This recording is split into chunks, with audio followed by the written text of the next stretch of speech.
Welcome to this week's episode of Campbell and Jones Meet the Monsters, a podcast where we chart the cinematic legacy of the classic monsters. I'm John Campbell. With me, as always, Brendan Jones. Brendan Jones, former proud member of the Mystical Order of the Knights of the Oingo Boingo. Oh, goodness gracious me. What hath the Elfmans wrought? Dear God, this movie. Yes, that's right, folks.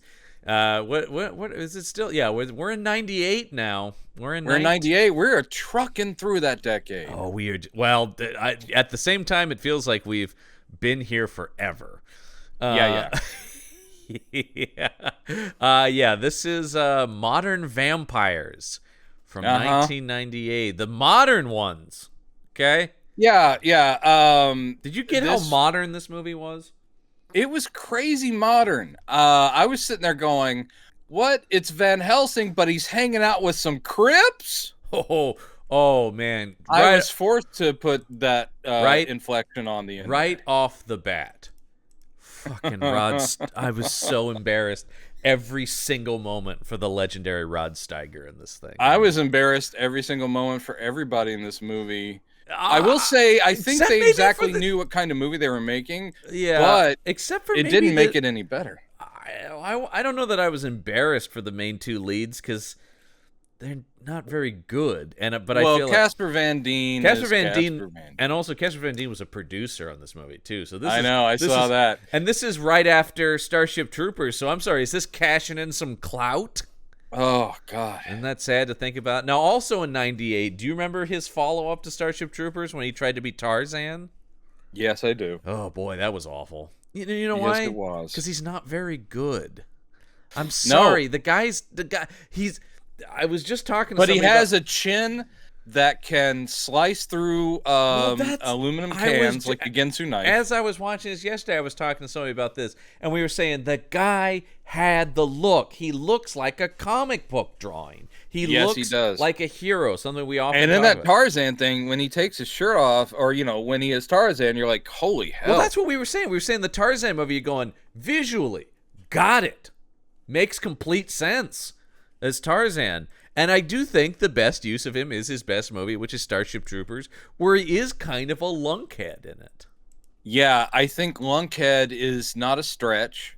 Yeah, because I love Starship Troopers is great. Undeniably. Yeah. Love that movie. Yeah. But this is a thing. But I will say this. Now, Natasha Gregson Wagner. Yeah. Okay. No, she's never been a great actor. She's okay. She's better than I liked her character in this only because I liked the naive, also very backwoods Southern. It very much reminded me of Cartman on the Montel show. I do what I want. I don't care about the rules. I do what I want. I kind of liked that as a vampire character. I mean, if you took the bare bones of this and really, number one, got better actors, better writers, and a more cohesive tone, this didn't have to be terrible. Yeah, no, I mean, and I will also say, and it's very necessary to point out, even though I was just mocking Richard Elfman, who directed this, who is the brother of Danny Elfman. Yeah. This isn't all on him, even though the direction is horrible. Correct. The writing's bad. I mean, cinematography's bad. It's just bad. There's basically nothing good here is correct, yes. Right. Even the one theme that Richard got his brother to write for that is so Danny Elfman-y. And he crapped that out. Well, because he didn't doing something amazing. He didn't do the score here. He just did the main. He just did a theme, yeah. And it's very much. Before I knew exactly who was involved in the making of this, I went like, "Boy, this is trying to sound like Danny Elfman." That's right. Oh man! Now here's the thing: if you look at Richard Elfman's IMDb, you'll see that it's pretty sparse. It's pretty sparse. I did a real deep dive, an incredible deep dive, in which I used a psychic who put me back in 1998 Yeah. and allowed me to listen into a conversation that was never recorded. Okay. But the conversation between Richard and Danny after the first screening of this film, and I can only paraphrase it for you, but basically this is what I psychically heard. Uh-huh. Danny looked at his brother and he said, "Don't ever direct again." No, I'm serious. Don't. You are ruining the fine Elfman name. You have to stop. You have to stop. Yeah. And then Richard said, "You're a dick," and walked off. But that's brothers. Okay, that's brothers. That's brothers. I would like to think that's what happened. I would like to think there was an intervention where the entire Elfman family just sat down and was like, "Richard, we love you, Yeah. but you cannot direct again." Well, looking at, he had directed videos for Oingo Boingo. Sure. He had directed Forbidden Zone. Which this feels, I mean, again, had I not seen who directed this movie, I would have said, this feels like Forbidden Zone. But Forbidden Zone is more fun than this, which I'm not saying. It is, because Forbidden Zone, which is, yes, it's also a piece of crap, but it's a weird and fun piece of crap and it that has the constant music. The Oingo Boingo music really makes it. Yeah, and it's got Hervé Villechaize. So also, I mean, it's a little bit more. One of my big problems with this movie is tone. That one's got a little bit more of a vision to it. It's purposely sort of like, it's a surreal human cartoon. It's a surreal human cartoon. It's purposely sort of like pulpy or like cheesy B movie kind of imagery. Yeah, where they're also they're completely not trying to represent anything real. So you know, the sets are clearly backdrops, like for a stage production. It's all painted and you got styrofoam rocks. They're not trying to make it look real. They want it to be a surrealist fantasy, and this is set in Los Angeles, and we're following people around Los Angeles, so they're at least fooling you into thinking, well, this movie, it's a real vampire story. The other thing, this movie, I couldn't not think about that What We Do in the Shadows is the better version of this movie, right? Oh, well, What We Do in the Shadows is an actual... Well, but I'm saying, like, what this movie... one of the huge mistakes of this movie is bringing in Van Helsing and Dracula. If it was more about the modern LA vampire scene and was a comedy, when it tries to have actual stakes of like the battle of good and evil, you're like, no, you aren't this movie. What are you doing? No. And it's not parodying or commenting on vampire society, life, or anything. All it does, there's a very thin veneer, which when we get into it, but there's the very thin veneer of it is a snobs versus slobs story again, where it's like, oh, the reason that Nico, our young female vampire, is both laughable but also endearing is that vampires are so snotty. They are the clubbers, the 1%, the haughty rich folk who are all uptight, and she's the one going, "You guys are jerks." Nah. And so they're like, "Oh, she's terrible." So it's like a weird class conscious thing, but which also isn't funny though. It's just I could enjoy a movie that's doing that, but it doesn't even fully commit to that. No, one of the things it doesn't. This movie doesn't pick a lane. It's not about anything. It doesn't work, as you're talking about. It doesn't work as a parody because it doesn't really have a point to make about any of this. Nope. It's just it's all attitude, and it has one scene in it that I talk about being embarrassed for people. There is a scene I will never forget in this movie, and it colors an entire person's full career.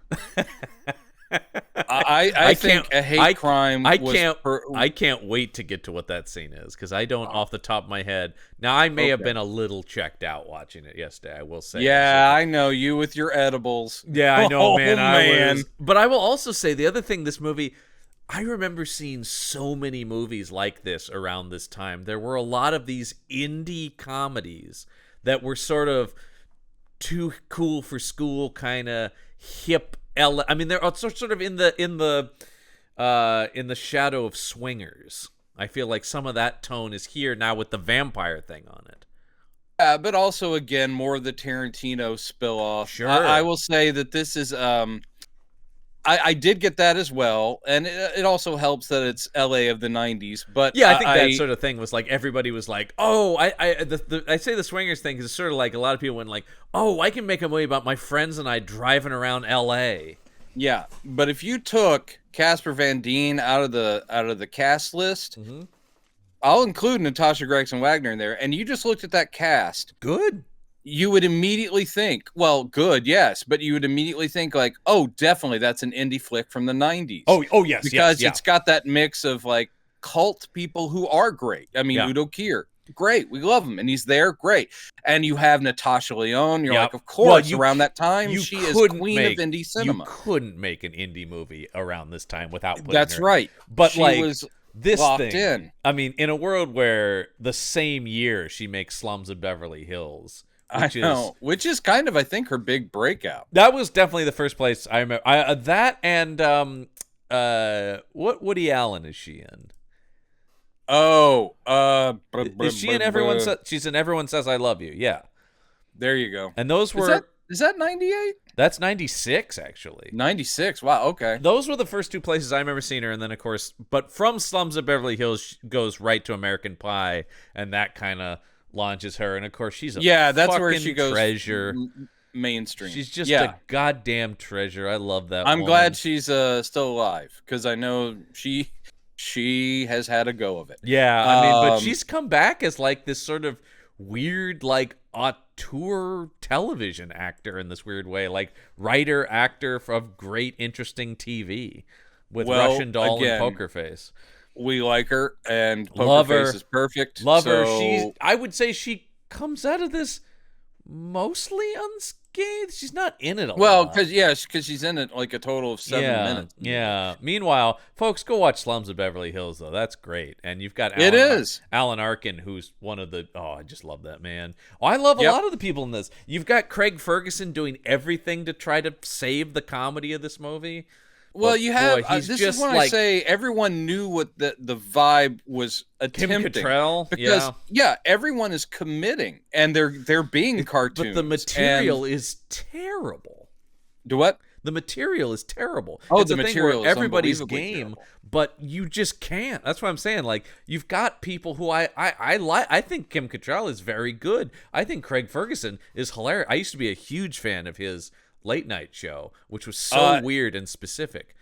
Yeah, he's great. He's his own thing. But it's like, well, I think that was kind of a thing maybe with him in movies in general, was like, oh, this guy's like just a force. I don't know that you can I do really like make that in movies this around case. him. He is purposely, probably because the character, or they asked him, he's being British. Yes. So it's like he's not doing his Scott thing. Well, he kind of did that on Drew Carey as well. That's true. Yeah, he's doing sort of the. Yes. Well, hello. How are you? Obviously, a much better use of him on there, of course, because that was funny. Yeah, that's the problem. And you also have Gabriel Cassius in this, by the way. Yep. I like that guy. Yep. I never remember his name, and I always have to look him up. And but he's been great in a lot of things. This is really embarrassing, this part for him. Oof. All the gang stuff in this movie is... Oh, my God. I mean, dude, it's offensive. Can you tell right? this is written by a white man? I was going to say, yeah. I mean, this is... Matthew Bright is our screenwriter here. Oh, my God. Okay. Yeah, I mean, just immediately you take one look at his IMDb photo, which is from Forbidden Zone, which he also wrote. Oh, shit, he wrote Tiptoes? Yes, he did. Oh, God, that movie is crazy offensive. I watched that. He did write Freeway, which I liked. I did like Freeway. No, I agree. But Freeway is a weird movie that is like the right kind of weird. He also directed Freeway. It hits a tone and an overall and talk about that is sustained all the way through. Yes. And it has some like what I'm saying is there's no meat on the bones here. You're going like they're funny vampires. End of idea. Freeway at least like okay, we're gonna do this weird twisted crime version of Little Red Riding Hood, and it commits to that. You go like cool. And talk about a committed performance. Kiefer Sutherland is out of control in that movie. That was one of the first times I was like, oh man, you haven't been this good in a long time. Dude, he was, that was sort of the beginning of like everybody going, hey, you know who's good? Kiefer Sutherland. Can I just say this? And I will, because, I'm part of this podcast. 2 years after he gave us this. Yeah. He gave us After Different Strokes, When the Laughter Stopped. I'm sorry. After Different Strokes, When the Laughter Stopped. I will say I did watch that. My God. Did you really? I watched every TV movie about an old TV show. I did watch all of those. You're a special human being. I watched the Brady Bunch one. I watched the Partridge Family one, and I watched both of those. Yeah, I think that was where I was like, I watched the Three's Company one, the Gilligan's Island one. No, I remember all of those. The best one is the Batman one because it's kind of not that. Do you remember the Batman one? Oh, Back to the Batcave? Yeah, where it's like I didn't watch it's like it's pretty funny because it is partially the making of, but it's a split narrative with modern Adam West and Burt Ward actually trying to find the stolen Batmobile. Yeah, and so it was clever, and also I'm a sucker for Batman. If that's not clear, but anyway, this guy. Tiptoes. Tiptoes is a horrible. Tiptoes is a horrible movie. You should not be allowed to make anything after that. I agree. And he only wrote one more after it. So and it was a segment. It was a segment of another horror thing. So okay, there you go. Fine, but yeah, Tiptoes. Oh man, I mean, it's amazing that wasn't a career ender for all involved. Thank God they're all such talented that people. Is similar to this movie. I'm confused as to how you got these people in there. Yeah, I mean, because Tiptoes has to have been terrible on the page. Of course. So how do you get Matthew McConaughey, Gary Oldman, Peter Dinklage? How do you get Patricia Beckinsale, Patricia Arquette, David Alan Grier? How do you get them in a movie like all very talented people. That's why I saw it. I went, what? I mean, I'm like, I got to see this. What a great cast. Are they just Oingo Boingo fans? And they're like, well, let's hang out with him. I guess, I don't know. Yeah, man, I don't know. Anyway, I'll tell you, prom number one here. I mean, of a lot of things, but I will just say, I set out to make a comedy starring Casper Van Dien is a big prom, right? The guy's just, he's not a good actor in general. He's really not a comedy actor. By any stretch of the imagination. I think the same year he's also in Sleepy Hollow, which is also kind of an okay use of him, where you're like, as like boring, hunky other guy who likes Christina Ricci. Is he Brom Bones? He's whoever the other guy is. Traditionally that's Brom Bones, the guy that Katrina Van Tassel is in. Anyway, she's like engaged or supposedly engaged to him or something like that. I can't remember. Yeah, we got to talk about the poster on this thing. Oh, he's Brom Van Brunt in that. Okay, yeah. Well, they call him Brom Bones. Yeah. So yes, the absolute nothing of a poster on this one. Yeah, it's weird. Is this the actual poster? I think it's the only thing I can see is the poster. I mean, I don't know. Well, they have the modern one, which the new one. Speaking of modern, which is like the Blu-ray cover. Yeah, it's like airbrushed, illustrated, and looks a lot better. It looks like a lot of what the Scream Factory or it looks. I think they might have put this out, which they shouldn't. That's a waste of anyone's time. Agreed. But this is what a lot of their covers look like. So I think this thing, the original, at least what first comes up is stock photo of the Hollywood sign in the background. Boy, yeah. That's also been muted to make it look like night, but it's clearly the still photo version of day for night. Mm-hmm. You have a cool muscle car in the bottom left corner that's zooming out. Yeah, the darkness. Yeah, with its headlights on. That has a lot to do with this movie. Wait, what? Didn't you have? Yeah, Then you have Casper Van Dien, who probably was not there that day, or these two people I don't think were in a studio Lord, no. together. Look at those photoshopped hands on her body. Yeah, so, but he's been photoshopped to make it look like he's, with his fangs, leaning in to bite the neck of Natasha Gregson Wagner, who was not there that day. Who they have made so pale, it's insane. She is bright white. She is translucent, which also further adds to how photoshopped this looks, because Casper Van Dien is not lit like that. I know, and she's got the fangs also, because they're both vampires, even though he's about to... Do you get that they're modern vampires, though, Brendan? Oh, right. Sorry, I keep forgetting. They're modern vampires. And here's the thing that I love, because it's so tacky. She's wearing a tank top that is see-through. Yeah. And though they realize, it's a movie poster, so we can't show nipples, you're looking through the tank top to some pasties that she's wearing. Like bright red or metallic red pasties that are actually more distracting than if it was just her nipples, honestly. Yep. And then you have probably two of the most boring fonts. I think they're both Arial, maybe. I think they are the fonts that they automatically default to when you open Photoshop. Indeed. Taste the evil, it says. Oy. Taste the fun. Yeah. Also, this is really trying to sell it as kind of sexy, too, which is... I mean, that is some of the movie, because you've put these sexy leads in it, but the movie is trying to be funny. This doesn't say funny. It says lighthearted to me, but it doesn't. Yeah. But number one, I also see Casper Van Dien and go, I will definitely not laugh then. That's a given. Yeah. Good Lord. By the way, if you want to hear more about Casper Van Dien, listen to my other podcast, The Action Show. We're talking about that guy all the time. That's where he makes a ton of that shit. A ton of it. He found his place. Yeah. I mean, the guy put let's see, 1, 2, 3, he did 14 5, movies 6, last year. 7, 8 films. He made 8 films last year. Wow. Yeah, including an adaptation of The Most Dangerous Game that I think we actually are talking about at some point on the Action Shelf with him and, Jesus, a really old-looking Tom Berenger. Can I just say, I'm glad people are still adapting that story. A public domain, baby. Hey, the most dangerous game is man. Yeah, and then, it's a good story, but, find something else to do. I don't know. Yeah, it's been done a few times. It's been done a lot. I still prefer the Ice-T Rutger Hauer version. Surviving the game. Okay.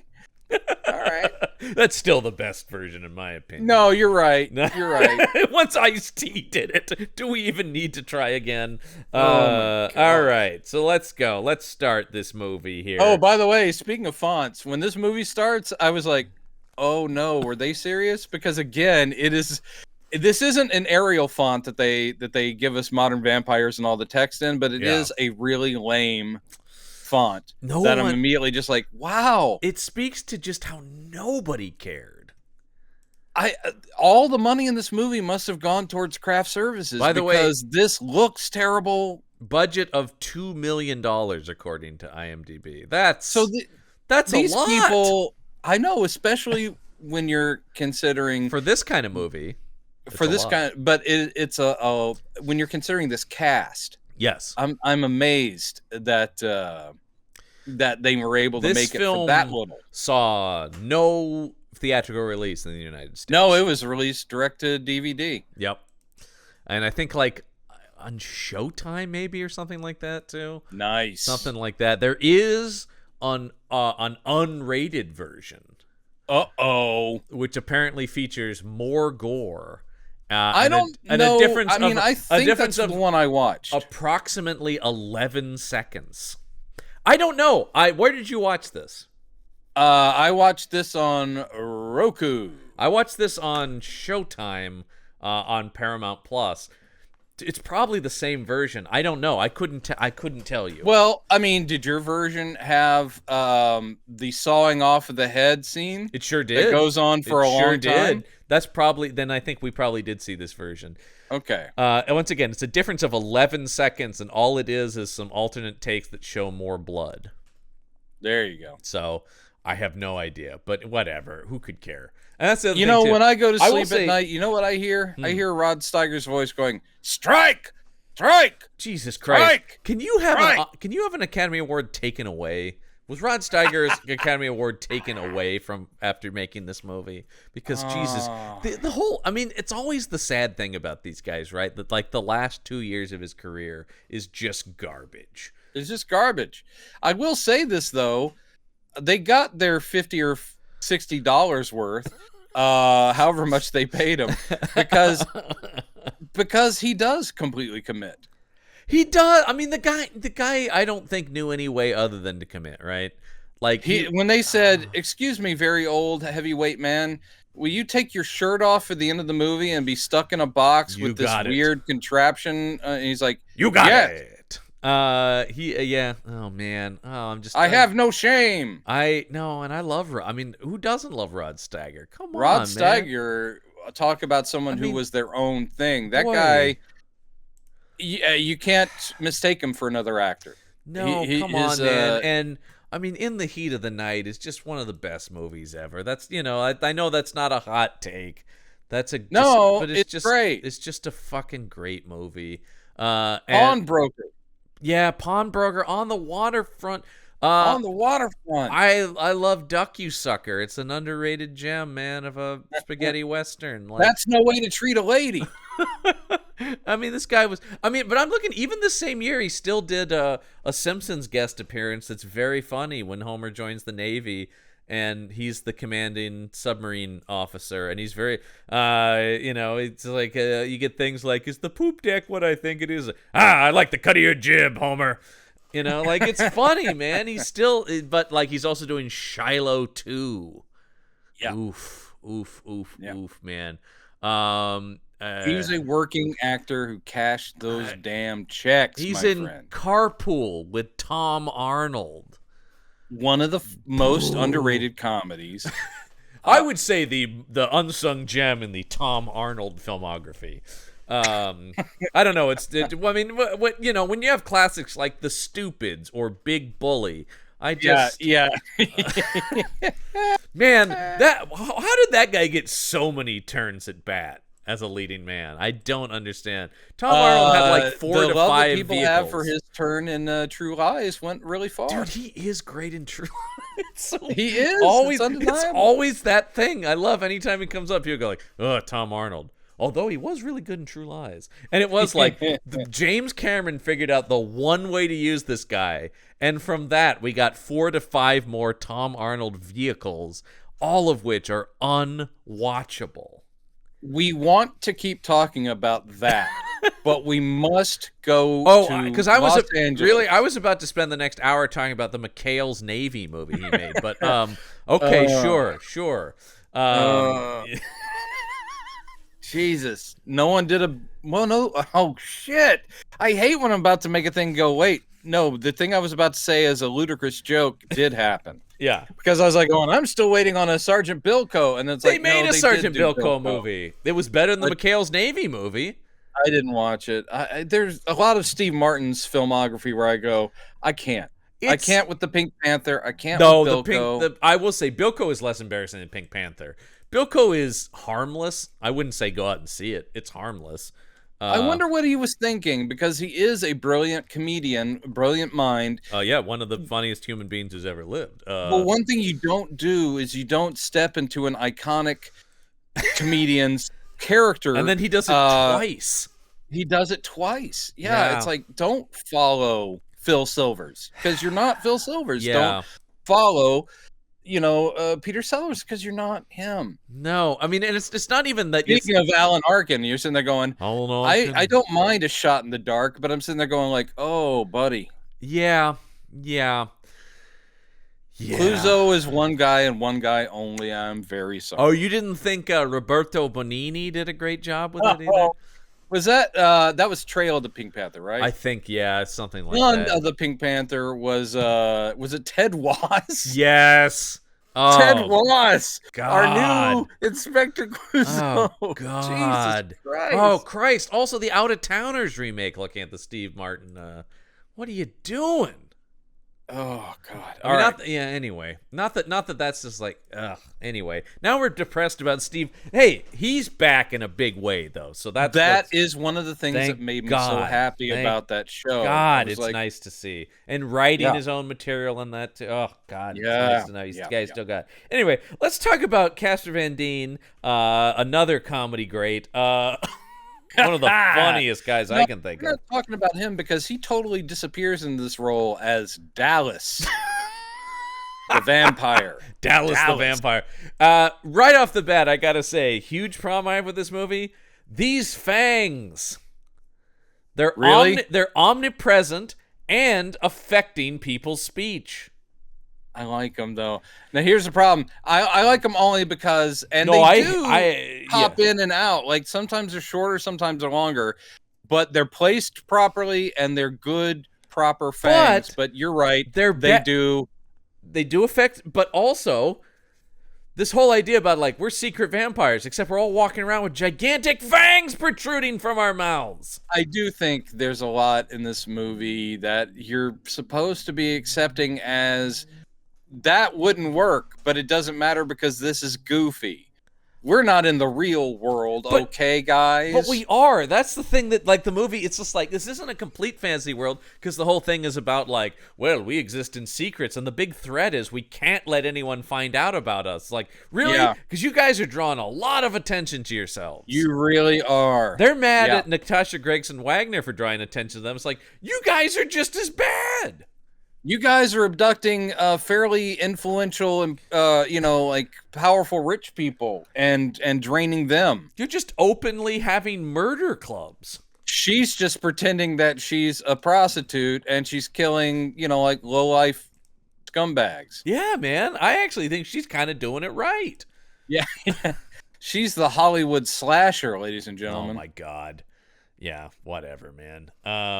Yeah, so right off the bat, I'll tell you, and this is a runner right throughout off the bat, too, I was like, oh, this is shot on shit, and it's shot by someone who doesn't know. That's another thing that really told me, because that's another thing I feel like was the case in a lot of these sort of cheap late 90s indie comedies. They don't, unlike Swingers, you don't have Doug Liman directing. You don't have somebody who is, oh, if you give this guy some money, look, I see a visual style here.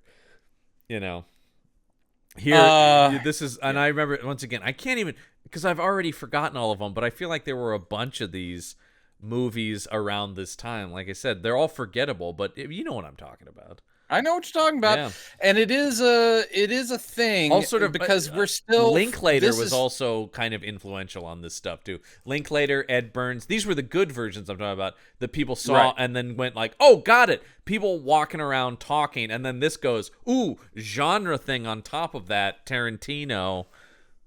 Yeah, and I will say it also. These are all spiritual cousins, though I would kick them out of the family, but. This also, especially when you watch Forbidden Zone and this, clearly Richard Elfman, and possibly his brother as well, because he was a creative force on Forbidden Zone. For sure. I mean, the idea of the DIY John Waters aesthetic. Yes. This is but John Waters, even when he had no money, even when you're watching something like Female Trouble, and they're a lot to take, early John Waters. But the thing is, even then, you knew that shot on 16 millimeter or whatever the fuck he was using, John Waters just had an inherent thing where it's storytelling, and it's if he's going to show or do a crosscut of something, there'll be a point to it. Yes. He's making comedy points with everything he's doing. You can see a smart author at the helm of it. I probably like John Waters more as a personality than as a filmmaker, but you can tell it's made by a guy that's auteur, right? Like that's a guy with a vision. Whether you like it or not, you're going, dude, that's just Waters being Waters. Yep. Here here they took the wrong lessons, which is if it doesn't look good or it's edited like shit, it doesn't matter because they'll get that we're being ironic. Yeah. Everything is ironic.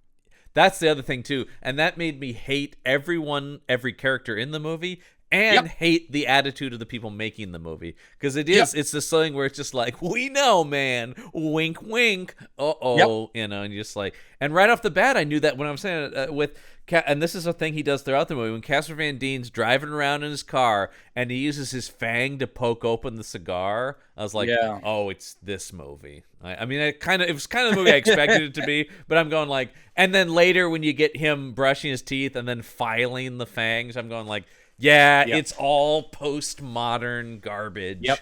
Yep. Which, as we've talked about, can be done well and has been done well in other movies we've watched. Now, I will say there's the scene that I was talking about that makes me very disturbed. But there's also a scene in this. There's one clever vampire thing. Mm. And I was like, what?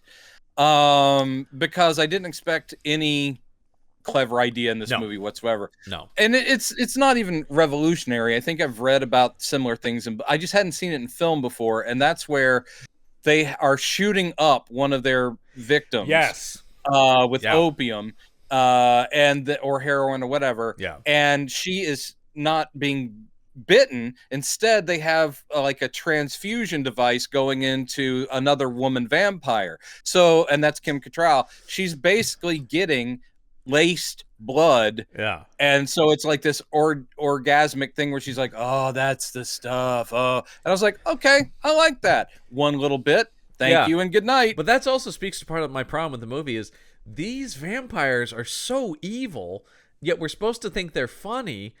And I don't know, like, it's a thing where it's like, what we do in the shadows is able to walk this weird line where they're oddly like, because they're not cool. You know what I mean? I think that adds a lot. When these people that's the thing. That was something I was thinking about. I also watched this movie the other night, which we'll get to maybe someday because it's a brand new movie. But I'll tell people to watch this if you want to watch a better, smarter, actual like character comedy about vampires. I do. Watch a movie called Blood Relatives. It's a Shudder original. It's made for no money, but it's just well thought out. But it's about a very old, vampire who finds out he fathered a child he didn't know about and didn't even know he could father a child, who shows up and goes, I'm your teen daughter. And it's literally about like a vampire reckoning with having responsibilities for the first time in an immortal life. And it's very funny and clever. And I was just, I watched that after I watched this and I went, oh, look, there's an idea where somebody's actually making a movie about something using vampires in a funny, clever way. I did not know that existed at all, and you have just given me a fine suggestion. Recommend it. And I said, tiny little movie but also knows it's just a little character comedy. It isn't trying to do Dracula and Van Helsing. There's one vampire in it. It's a character piece. Really, really good. Really enjoy that movie. Watch that instead of this. Yay. See, we're helping people.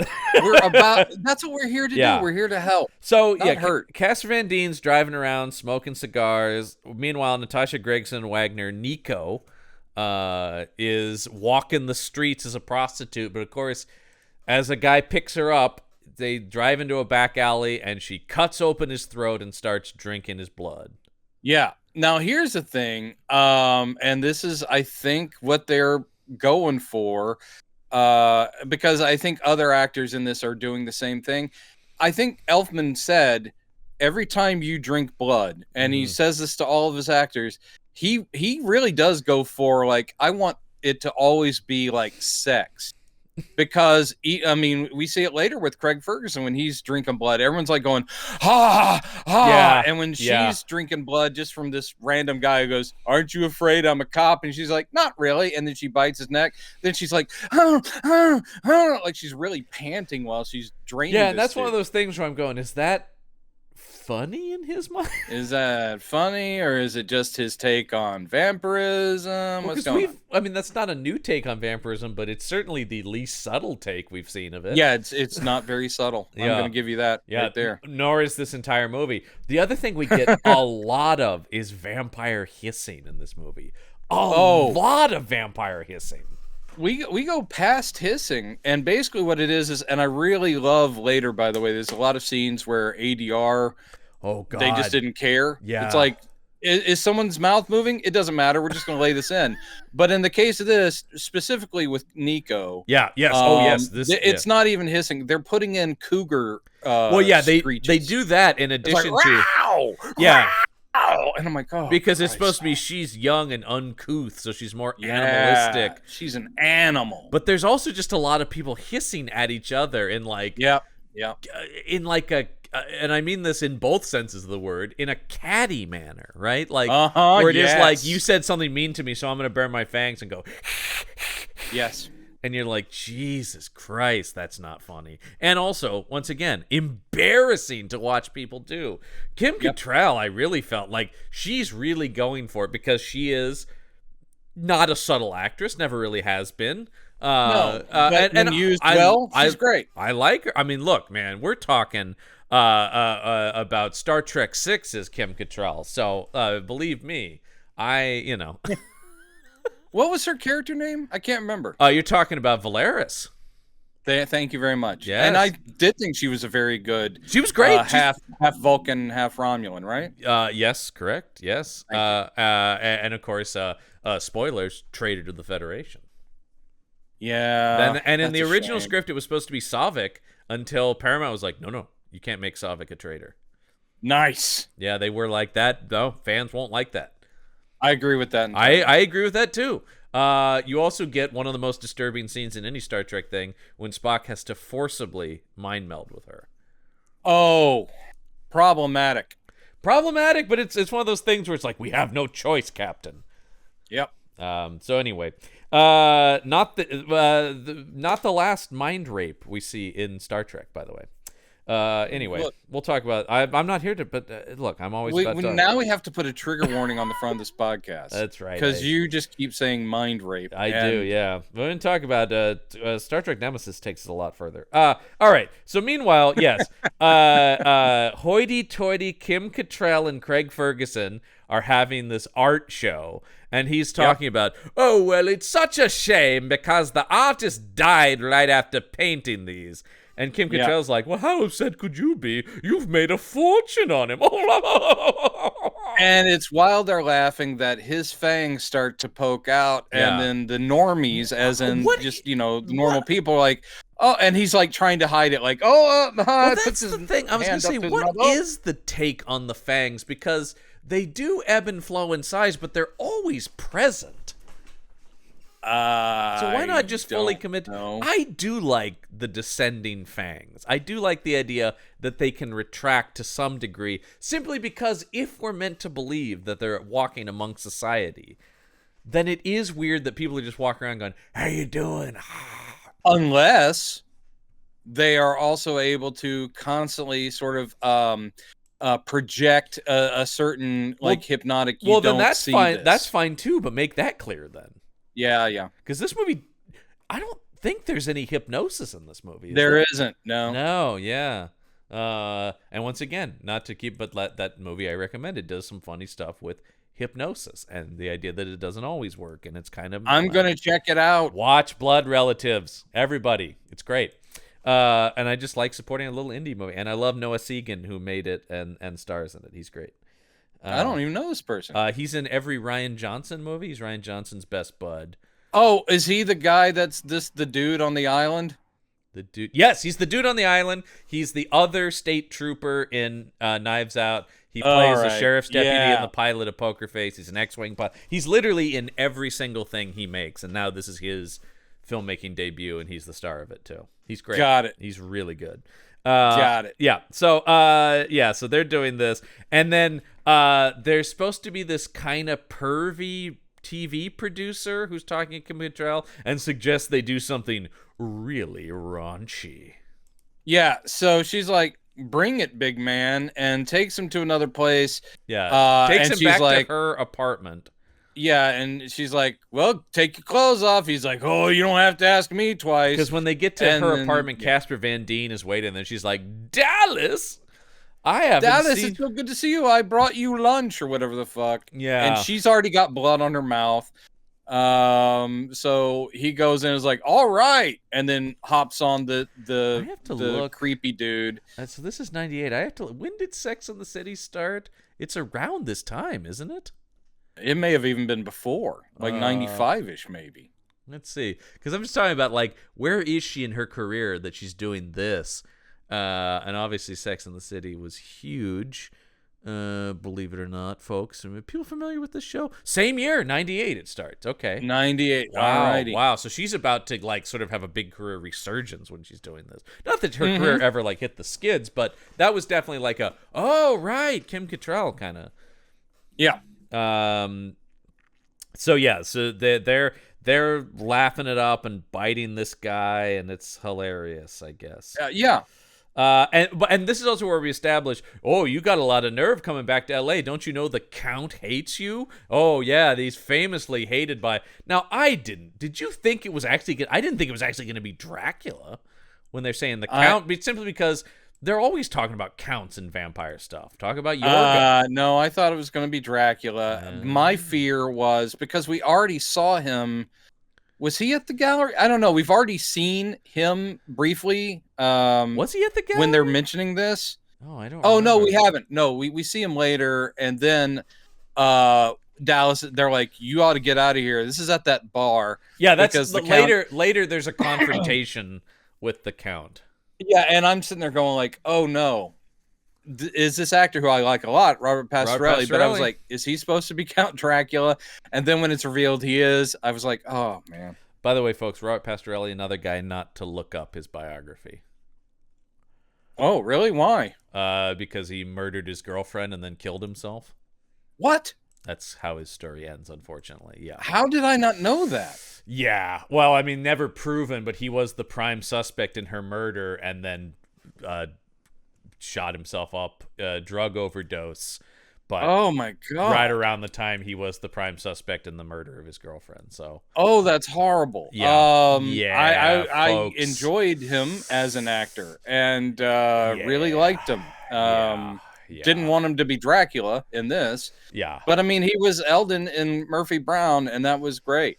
Yeah, I mean, he was great on. I mean, he was one of those guys who was always doing could come in and do a great little part in something. Here it's not his fault. He's just woefully miscast, and it's horribly written, of course.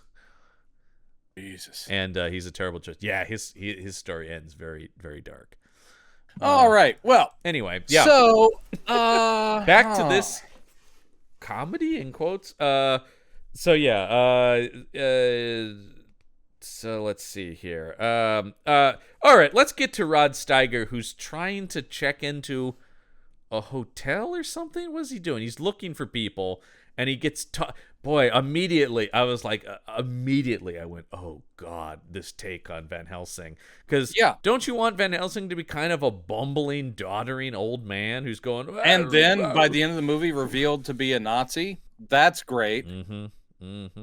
Yeah. That's the take we've all longed for. And that's a source of supposed jokes, too. Because, like, I don't know, he runs into cops later in the movie, and they're like, or somebody's like, we don't like to mess with crowds. He goes, I am not a crowd. And then by the end of the movie, when he's staking people, he goes, die in the name of the Fuhrer. Yeah. Also, and then Dracula also says, you're a fucking Nazi. There's also a line about Dracula being racist, too. Oh, yeah, no, there's that, too. Yeah, I'm like, what is this? Well, because that's another thing, too. I did think it's like, who am I supposed to root for in this? Whose side am I supposed... Because I don't like the vampires. They're evil murderers who gleefully kill people and aren't charming at all. And then Van Helsing's evil... So Nico is the only I guess it's character you're supposed to kind of sympathize with because she ends up with a friend and she was abused as a kid and the only people she kills are scumbags. Boy, talk about a tonal miscalculation, that scene where they go back and meet up with her parents. You're like, whoa, what movie is this now? Yep.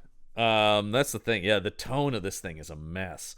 Yep. Yeah, so he goes, I'm looking for the vampires! Also makes me sad that Richard Elfman said, oh, I wrote this specifically for Rod Steiger. He was my number one choice. He was exactly, and I'm going like, really? Because he's a weird choice for Van Helsing. And Rod Steiger was Richard Elfman's first and only choice to play Van Helsing. Well, I will say this is again, you got an actor who committed, but he is. Since we are talking that this movie past is his not prime. This is not trying to be at all realistic. So in this world, Van Helsing is not only a doddering old dude, but there's nothing subtle about him. He literally walks into public buildings going, "Where are they? The undead! I am Van Helsing. I will destroy vampires." And you're like, wow. Yeah. And then you're a stupid Van Helsing, because Van Helsing would be so he gets more tossed chill. out of this building, and then he goes back to wherever he's staying. He goes, "Yes, I need to place an ad in the paper. I'm looking for a brave assistant to help me fight the undead." Yeah, he's like going, "Someone who will join me on a holy quest." And they go, and he has to keep explaining. He goes, "Holy, like in church?" Oh, Van Fuck Helsing. this movie. Fuck this. Coming this fall to CBS, it's the wackiest sitcom you've ever seen about a vampire hunter. It's Van Helsing. I mean, that's what it feels like. It feels like bad sitcom Van Helsing doing like, holy. Yeah. I said holy. I was waiting for the studio audience to laugh. Yep. I mean, and actually, this looks way worse than any sitcom shot on video of this time, even. This looks so bad. Yeah. I mean, but it's literally like you could have had a scene, and I'm surprised they didn't, of him ordering a pizza and going, "Extra garlic!" And then looks at the camera. Well, because later when he's got the gangbanger guys and they're all wearing garlic like necklaces and stuff, and you're just going like, "Oh, the comedy ensues." This hurts. This hurts. It did. So all the vampires, all of our sort of main vampires gather together to welcome back Dallas, and that's where we meet Udo Kier, playing Vincent, who is totally wasted in this movie. Oh yeah, absolutely. And by the way, this same year, because we're going to be talking about it in a couple weeks, he's also in Blade, playing a better vampire in a great vampire movie. I mean, we were talking about, fan casting, and clearly anyone who was Andy Warhol's Dracula, let's get him in as many vampire movies as we can. He's perfect. He's perfect vampire. He's game. He's playing campy and whatever. He's doing his Udo Kier thing. Udo Kier is always this guy, right? I mean, like, always is great, right? Like, and we're going to talk about him several more times on this show because he's going to keep popping into vampire movies. And actually, oh god, I shuddered. This is far from the last time we'll talk about Casper Van Dien as well. But those two will re-team in Dracula 3000. Oh god. Great. Oh god. Yeah, we'll get there, man. Dracula in space. Just give me plenty of notice, because I'm going to need to prepare myself. Yeah. Well, that's when I'm doubling up on the aforementioned edibles. Where I'm just like, I need to be blissfully somewhere else when that movie's playing. Oh, Dracula. Oh, Jesus Christ. Oh God. Sorry, I just looked at that. Oh boy. Erica Laniak and Coolio are also in that movie. So great, folks. All I'm saying is, apparently Modern Vampires is not as bad as it can get. And it's pretty fucking bad. All right. So they keep referencing the same thing about, like, man, not only does the Count hate you, but all that stuff that happened with Van Helsing and you, Dallas. You guys really have I didn't think what ended up happening. I thought, maybe he was Van Helsing's assistant, because we're establishing this. He's looking for a brave young man. I don't know. I was trying to, at this point in the movie, I didn't have that thought at all. I was trying to like make sort of things make some sense or like mirror each other in some. My mistake once again. No, I immediately thought it was going to be something like he killed his wife or killed his kid, and then we find out that it is, and then that has a twist. That had a twist too. I mean, this script is twist on twist on twist. Was there an M. Night Shyamalan rewrite? That's all I want to know. That's what I think. Another guy known for comedy. Hilarious. He has a new movie coming out the weekend that we're recording this, and I will not be seeing it. I've learned my lesson. I saw a review saying it's his best. I feel like that comes out every time. There's some strong defenders of that guy, and great. It's okay. In the words of We Hate Movies, it's okay to like a movie. However, oof. Yep. I just too many times, man. I've been burned by him too many times. I understand. Yeah. I feel your pain. Yep. So they're all gathered together, and then Van Helsing is following them. He's driving around in a van, just watching our vampires as they go out to this kinky murder club. Yep. And boobs. We get some boobs. Well, the whole thing in this kinky murder club, I always, whenever you see things like this, I mean, you're forced to sit there and ask, are the people in this club aware? Are they all vampires except for the unaware mortals who get thrown in cages? Because once, like an orgy of bloodletting begins, half of them are in on it, and then the other half are like, oh no. Yeah. Well, why? How did you find out? Whatever. Once So, again, yes, most of the people in this club are in fetish gear, dancing around. And Ferguson is just going nuts in this scene. Ferguson's like, oh, I love this place. And he literally, like, tears off his fancy vest and shirt just so he's down to his, like, wife beater. And then he's, like, going in a cage and attacking. And again, it's like, he's like, oh, yeah. And he's chomping on necks. Chomp, chomp. He's chomping on necks, is right. And Jesus, yeah, we saw the same thing I said about American Werewolf in Paris, and we'll get to Blade. This scene will be done so much better in Blade, and I'm going to keep saying that until we get there. Sure. But it's so weird that it just shows you, once again, they're the same year, and I understand Blade had a lot more money, but even still. So they're there. And this is where we meet Robert Pastorelli, because they're like, oh, don't look now, but that's the Count. Yeah, and I'm like, oh, how you doing? Oh, Dracula. Oh, Magoo, it's me, Dracula. He's doing some accent. Yeah, I don't know what it is. He's not doing anything Bela Lugosi-ish, so he doesn't sound Hungarian or Romanian. No, but he's doing something kind of like, that was, I don't know what he's doing. Well, because he's always kind of he's always sort of a mook kind of guy. Yeah, he is. And he has hench people. This is supposed to be like he's a godfather. Well, he's got a guy. People. He's got a guy whose head is coming out of a table, and he's going to saw it open. Yeah, for his own enjoyment. His right-hand man is a guy doing a very broad of like, hey, my boss wants to see you. Yeah, that's hey, right. Hey, you wants to talk to you. That's right. This is Peter Lucas, and hello. And he's playing a character just named the Count's henchman. That's right. I just love. So he doesn't even get a name. No, why bother? Yeah, and of course, this guy goes on to such big roles as playing Man in one episode of Ray Donovan. Oh, great. That's literally, you know how they do the known for thing on IMDb at the top? The first known for thing is Man in one episode of Ray Donovan. Oh, That's it, man. That's it. Wow. He played an unnamed person in a single episode of a long-running show. John, now I feel bad. Yeah, well, I don't, because I saw him in this movie, and I can tell you he's a bad actor. Hello. My boss wants to talk to you.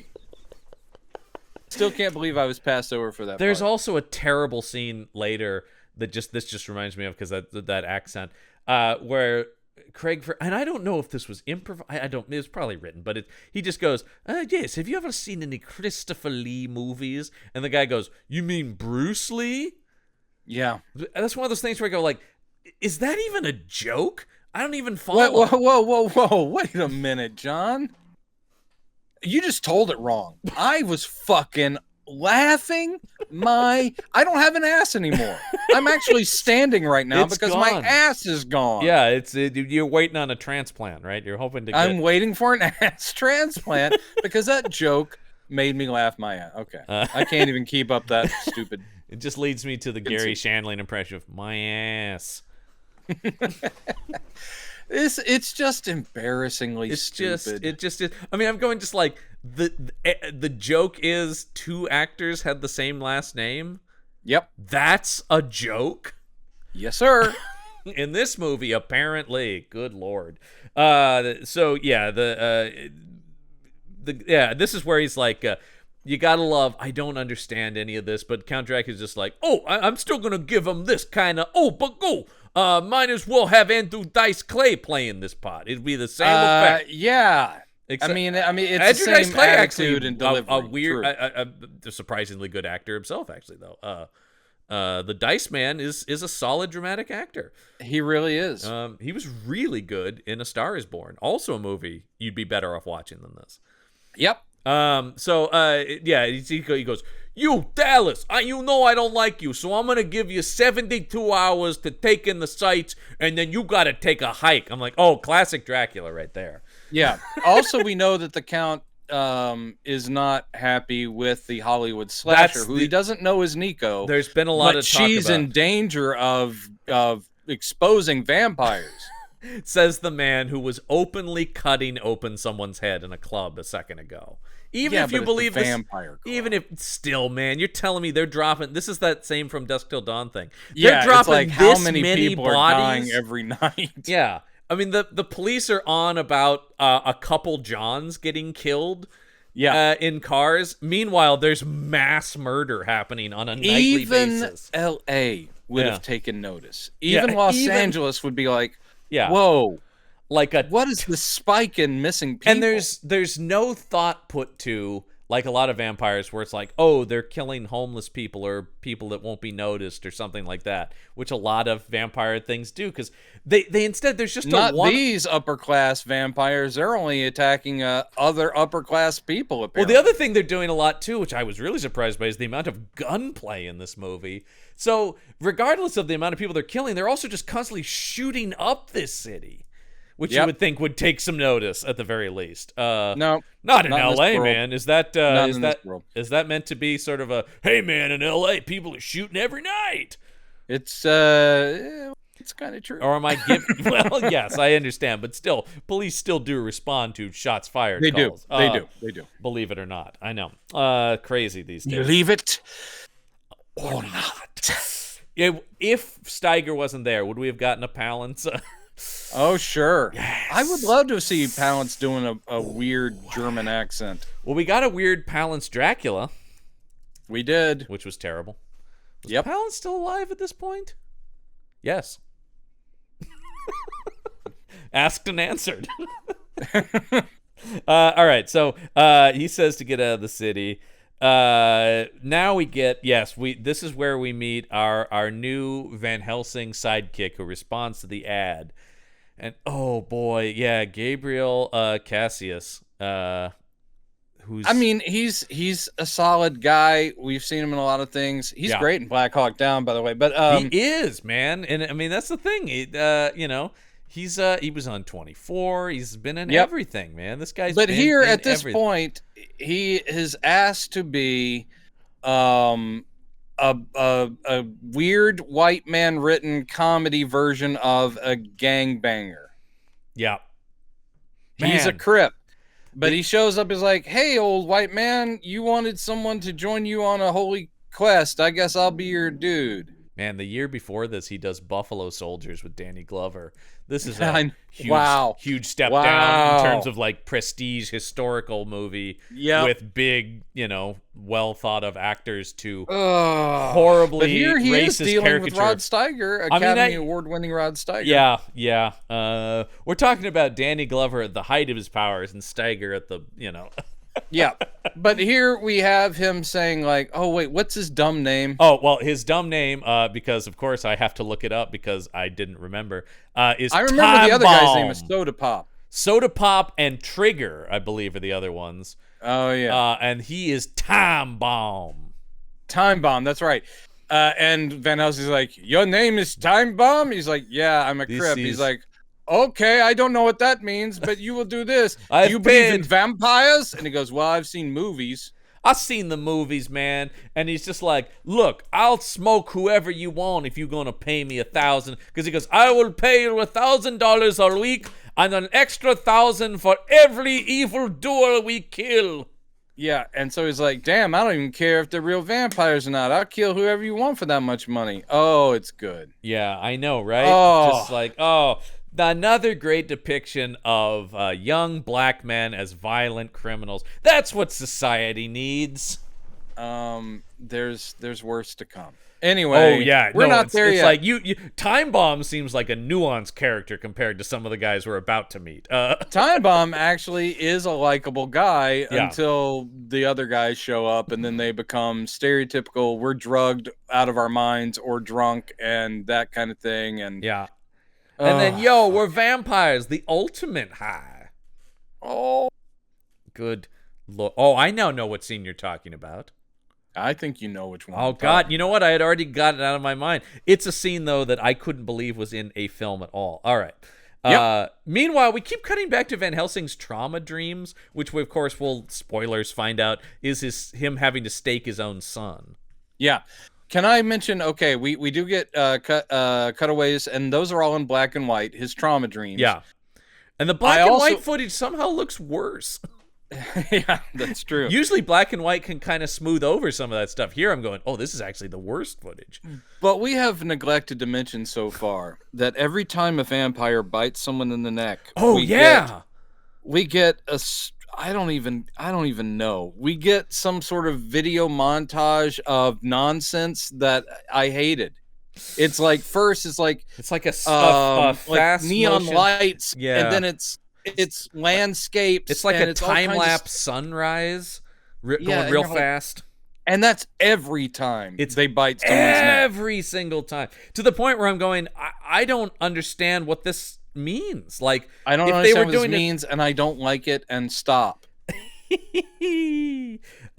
gets the Letterman laugh. That was the Letterman laugh. Very nice. Yeah. Then I threw a pencil through an imaginary pane of glass. Nice. It's great, Dave. It's great. Great. That's great. That's hilarious, Dave. Okay, so where am I? Good. It doesn't matter. We just just looked up. He responds to the ad. They immediately go track down Udo Kier to take him out of his misery of being in this movie.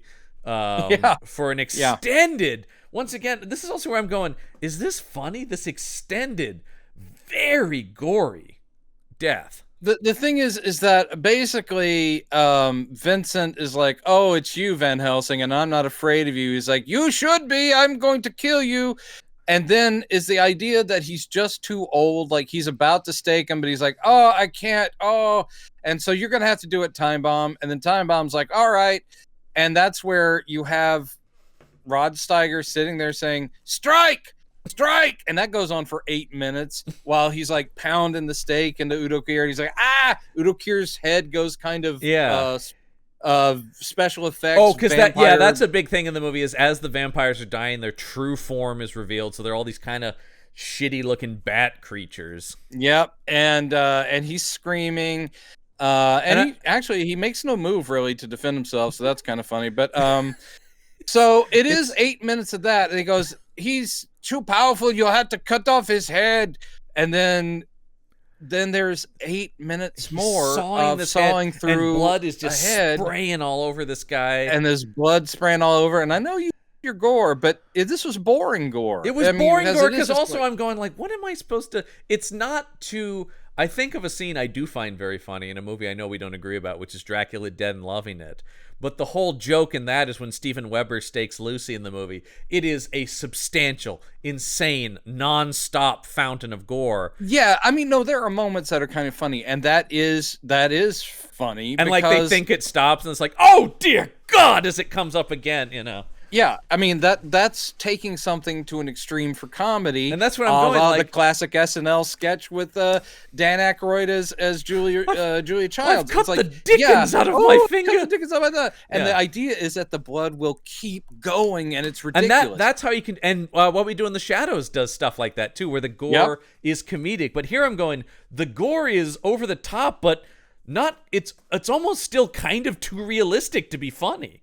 Yeah, well, we're also he's just like zoom in on the Yeah. decent, makeup job, and so you're seeing someone saw through a neck, You're and talking about the use of gore in movies has to be calculated, and you're kind of going like, I don't know what your take on the gore is, man. And also, once again, I don't know how to feel. Should I feel bad that Udo Kier is dying? Should I feel happy that they've killed a vampire? I don't know. I don't like All a I know single is that character in this movie, except maybe Natasha Lyonne. I actually do like Natasha Lyonne in it because she's a fairly innocent character. Yeah, but and that's part of the appeal of Natasha Gregson Wagner's character too, is that Yeah, you're supposed to relate to the non-cruel because she's not cruel, and everyone else is cruel. It's one of those things where it's like then the movie really should be about her, and it kind of isn't. Yeah, it's true. That's part of the problem. So he's down. That means Vincent's out of the picture. Craig Ferguson's character is married to another female vampire that they call it's something like Panthenia or something.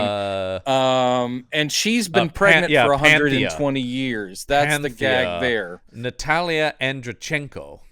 Yeah, so she's Russian, and she's been pregnant for a century plus, and she's never going to be able to give birth. Lots of Russian movies on her IMDb. Not a lot of stuff in America. Yeah, and she's neither here nor there. So I don't have a strong opinion about this performance. No. And I'm just outlining who our we've been bad expecting. Guys are. Yeah, it's like, how long have you been expecting? Oh, about 150 years. Yeah, and then Craig Ferguson goes, "Oh, she loves that baby, even though she knows it's never going to be born." I'm like, "Well, that's grim."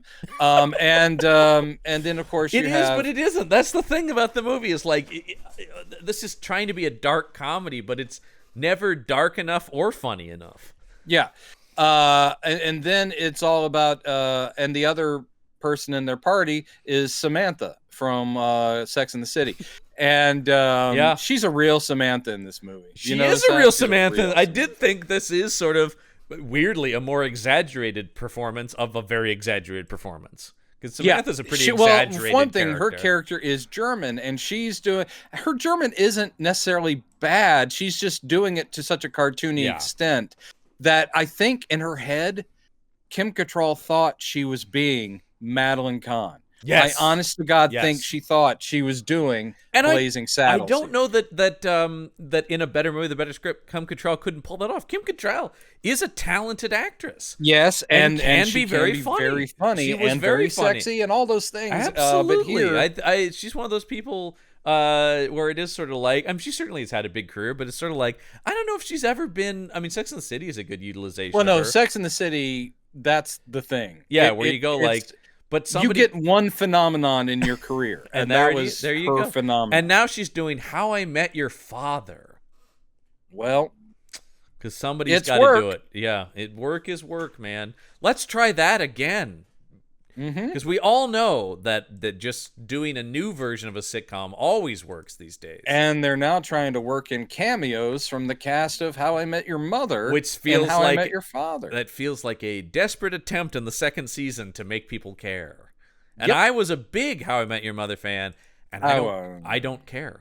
I watched a little bit of season 1 and then gave up. It's a fantastic program. But what I'm saying is, it hurt me to see Jason Segel, who I know is crazy funny, and Allison Hannigan, who I always crush on because of Willow.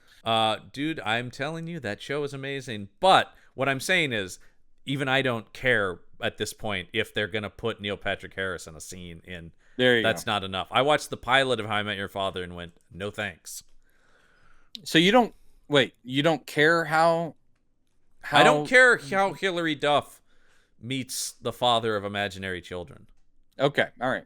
And actually, Kim Cattrall is old Hilary Duff telling the story. Oh, great. Yeah. Well, that's good work, I guess, for some people. So she's got to be... Nice work if you can get it. Well, she's in the show probably the least of anybody, so I guess she's laughing all the way to the bank. All right, so... Casper Van Dien now picks up Natasha Gregson Wagner, and don't you just laugh at this when they both go to bite each other?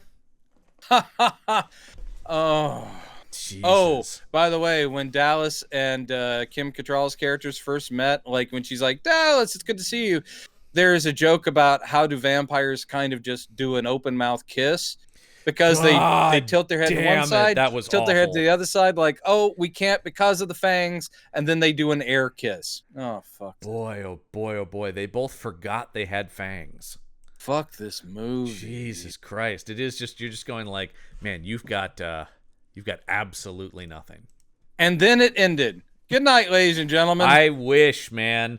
Yeah, so he figures out, oh, you must be the Hollywood slasher that they're talking about.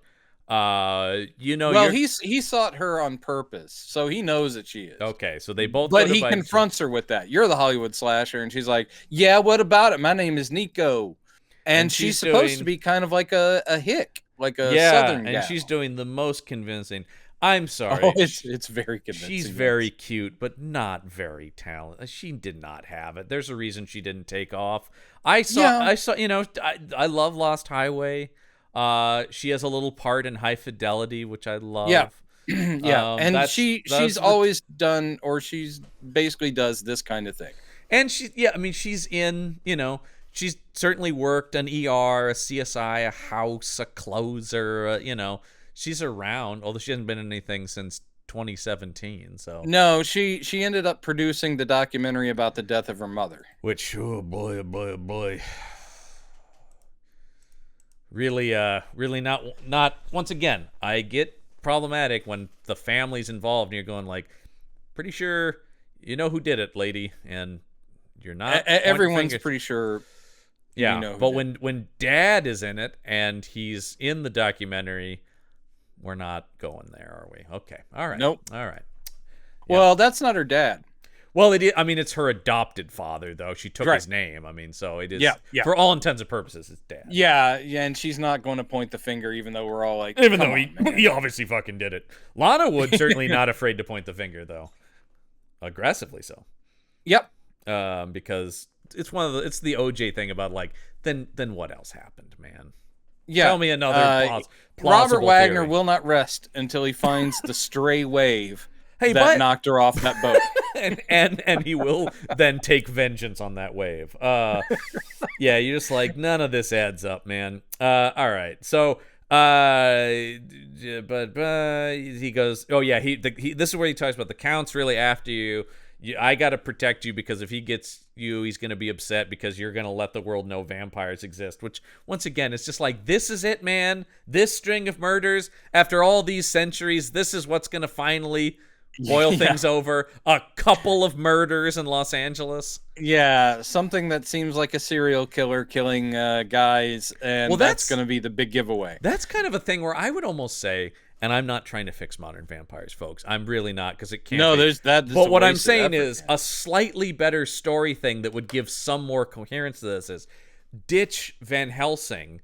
Make it a homicide detective that's starting to think it's vampires. At least then the stakes of being discovered are at the forefront.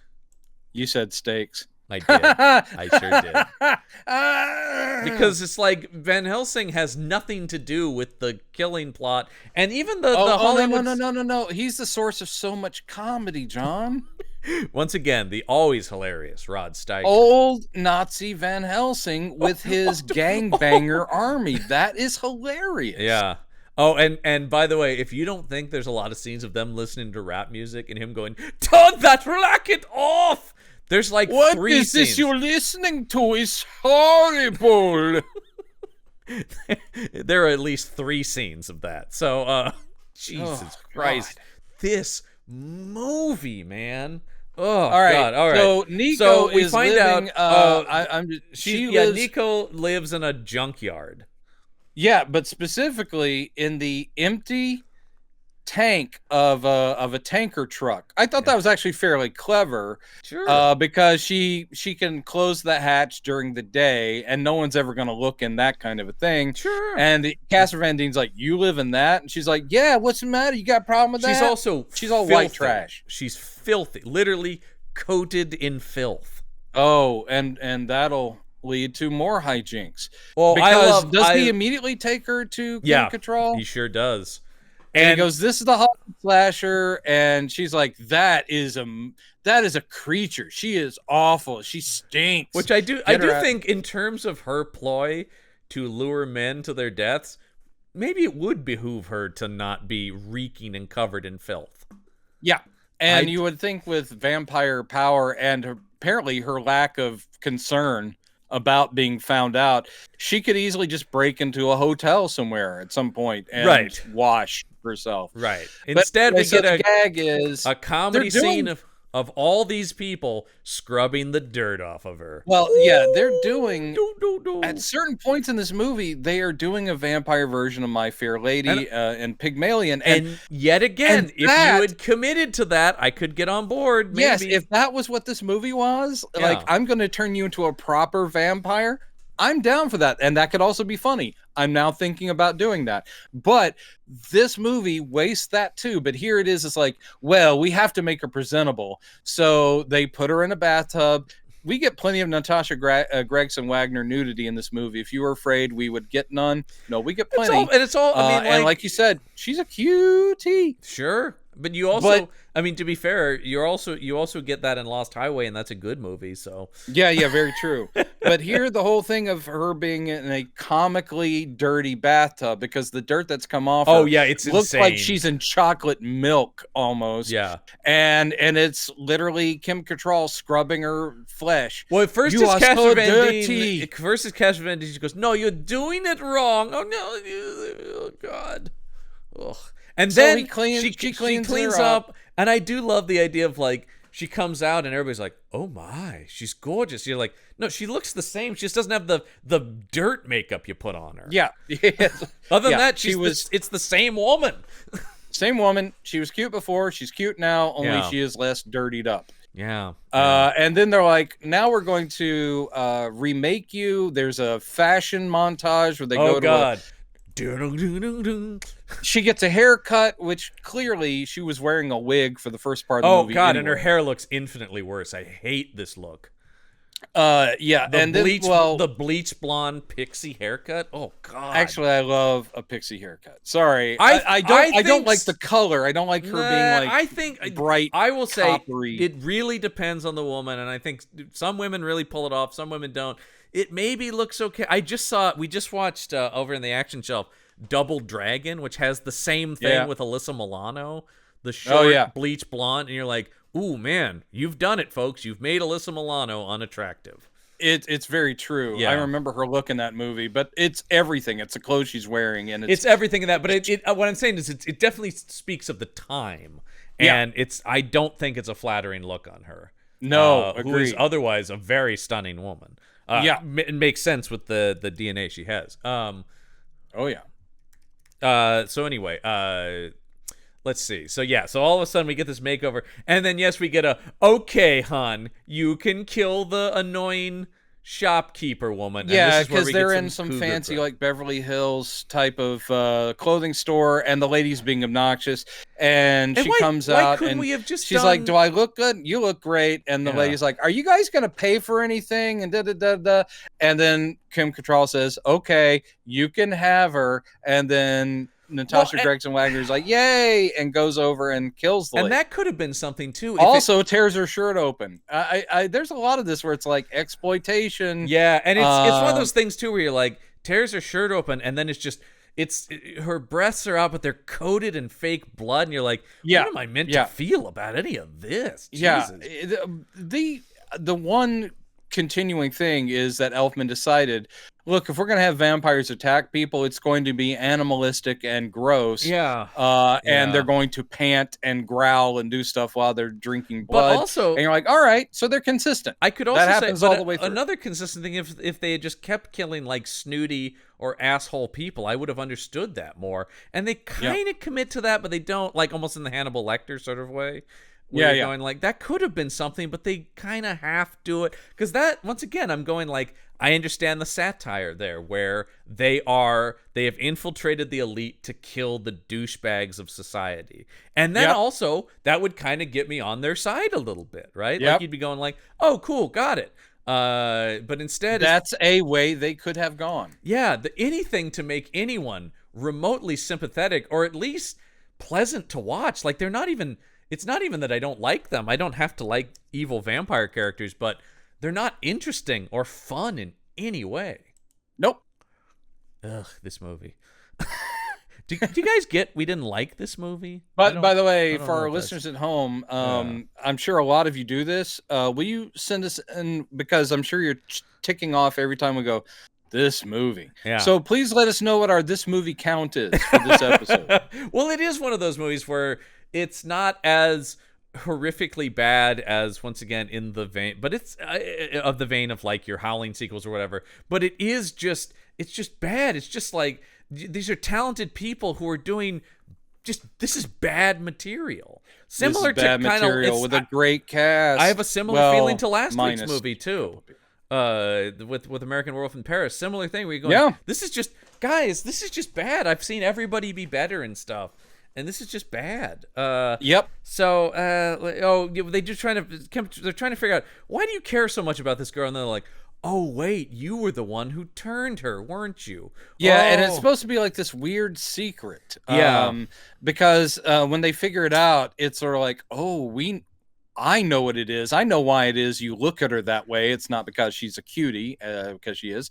But they're going like, oh my God, we figured it out. You turned her. You're not supposed to have done that. That's what the Count told you not to do. Yeah, and that's why also Dallas has asked her, like, what do you remember of your life before this? And he's trying to see if she remembers that he turned her. Right, yeah. And she seems to not at this point. Correct. And so she runs out because everybody was mean to her. Yeah. She runs back to her junkyard where she's in the tanker truck. Casper Van Dien follows her, but so does Van Helsing, which leads to, yes, what we were all hoping for in this movie, a big gunfight. Oh. And also, we're welcome to a crossover segment now from the Action Shelf, John's Gun Corner, as we explain how the guns in this movie don't function the way they should. Well, are you asking for anything realistic? We have Casper Van Dien leaping off the top of the Correct. That's exactly tanker. what I'm talking about. But he's shooting this gun repeatedly when you would have to pump it each time because it's a shotgun. But he's just going a bang, bang, bang, bang, bang, bang as he's going through the air. Yeah. It's awesome, John. It's awesome. We also get, though, my favorite is jet fuel. What's his name? It's not jet fuel. Time bomb. Time bomb. And IMDb goofs pointed this out, and I noticed it too. He's shooting guns where the slides are locked back as being empty. Oh, I don't even know. Yeah, you can literally see, because of course the slide on a pistol will lock back once it's hit the end of the clip, right? It goes and locks back into place, and he's still doing it, and they're clearly animating or whatever gunfire coming out of it. Yeah. Even though it's like the gun.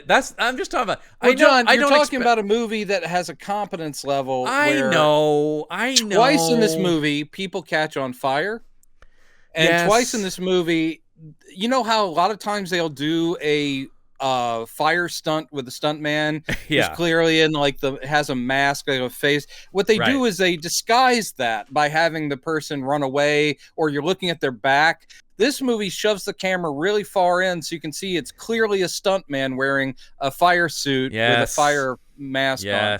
That's the level of competence we're dealing with. Yes, I'm aware. I'm not, but I'm just talking about, like, there are just things where you're going like, come on. I mean, even still, once again, it's just it's frustrating to me, man. I know. But you're just going like, once again, there are things where you're going, I'm forgiving, and I don't expect anything, but it's like you're choosing at that point. When you have someone shooting a gun that is locked back empty and animate muzzle flash onto it, you are choosing to do something bad at that point. Just like you are choosing to do something bad when you put in ADR when someone's mouth is not even moving or is frozen in place. So they have this big gunfight here, which is stupid because it's vampires and none of this matters. So anyway, after they escape from this, they go to Craig Ferguson's house, and he's like, "Oh, of course you can stay with us, darling." And this is where, yes, they get this sort of pseudo almost character beat of the wife because she can't have her child because she's a vampire, going like, oh, well, basically adopting Nico. She kind of adopts Nico, and that's, again, that could be kind of a cute thing. Then they make it weird because it's both, oh, mommy, oh, my new daughter, and then, of course, they had a tongue kiss. Yeah, well, basically, it's the same stuff with Nico, the Natasha Lyonne when she stuff, meets too. anybody, Yeah. male or female, because I think even she and Kim Cattrall have a very lesbian-y kiss. Well, same thing, Natasha Lyonne, too. I mean, by the end of this movie, just to jump to it, there appears to be a it ends with a going. throuple. This movie ends with a throuple. Yeah. Yeah. And that's hot. I was waiting for the sequel. You mean I was waiting for the hot scenes where there's some very chaste kissing between these three. Yeah, I can't wait for even more modern vampires, which I think is what the sequel will be called. And by the way, if you don't think we get some Casper Van Dien ass in this movie, what movie are you watching? That's what we're talking about. Like Buns, hun. When they do a sex scene, the tone is he's trying to actually make you go, wow, we're getting some hot and heavy stuff. That's where the sexy rep of the movie comes from. Mm-hmm. But you're looking at it going, this is so out of sync with the rest of the movie. Yeah. Yeah, that sex scene. Scene I didn't expect to see man buns thrusting. Yeah. I just didn't expect it. Yeah, and you're just like, what does it matter even? It really doesn't add What anything does it to matter the story. It even? adds nothing to the story. Yeah, don't worry. Dallas is getting busy with Nico. Nico is also apparently But once again, it's this weird open thing. to being a daughter/lover of whatever her name is. Well, and it's kind of a daughter/lover with him too, right? Because there's this whole thing about him being responsible for having made her. Yep. So you're just like, everything is just gross, but it's not portrayed in a gross way. Like it's not meant. The movie isn't going. Well, the movie is still trying to be weirdly like playful. Yeah, that's what I mean. Yeah, it's sort of. So now we get, obviously after that shootout happens, Van Helsing's like, I need more guys. So do you know any other crips and whatnot with the rapping and the gang banging?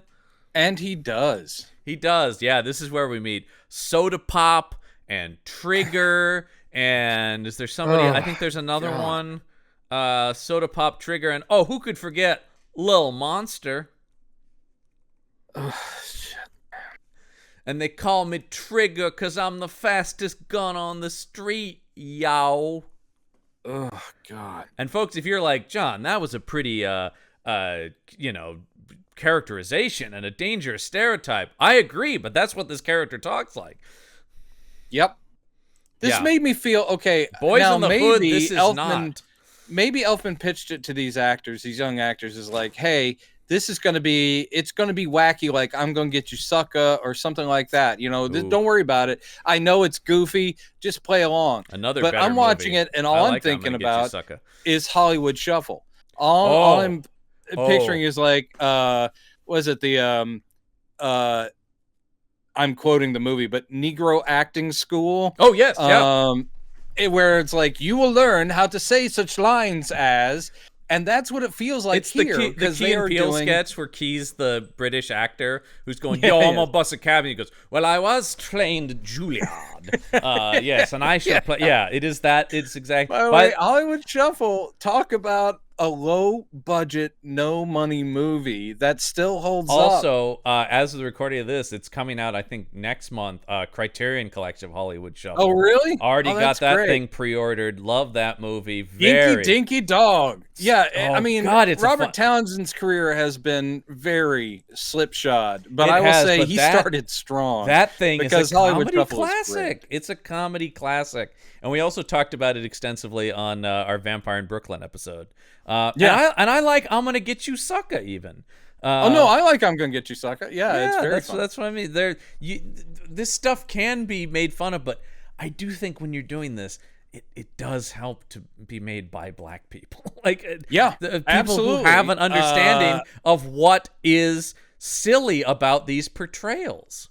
I mean, literally on page, when you're seeing I'm Soda Pop, I'm Rocket Fuel, I'm Trigger. These are, I'm Jetpack, baby. That is not what even. Oh God. No, it is just like even in this cartoon, this is Yep. offensive. That's the thing that gets me. It's like somehow, even still, it's the thing with the guns too, where I'm going like, even still, come on, guys, come on. Second thought, anything, be smart at all. Nope. Okay. Again, that is why the Elfman brothers had that conversation where he said, "You will direct no more. You have to stop once again. You have to stop." Do you think there was any attempt where he handed a VHS and go, "Do you think you could show Tim this?" Hey, you know Tim likes monster movies, right? He's pretty famous for that. Oh my God. Could you imagine Tim Burton having to watch this? I can imagine Tim Burton turning it on. Tim, and then I can picture him turning it off within Tim, like 5 minutes. Don't feel any obligation, but my brother made this movie. Could you take a look at it? Oh, vampire movie by the Elfman brother? Be, yeah, I'll check this out. This could be very cool and creative. Because I could see... and I think I know he did actually. Tim Burton loved Forbidden Zone. He was a big Oingo Boingo fan, hence the whole relationship with Danny Elfman started, right? Yep. And that makes sense. That there would be a lot of crossover there between the Oingo Boingo aesthetic and the. But this is not an Oingo Boingo movie.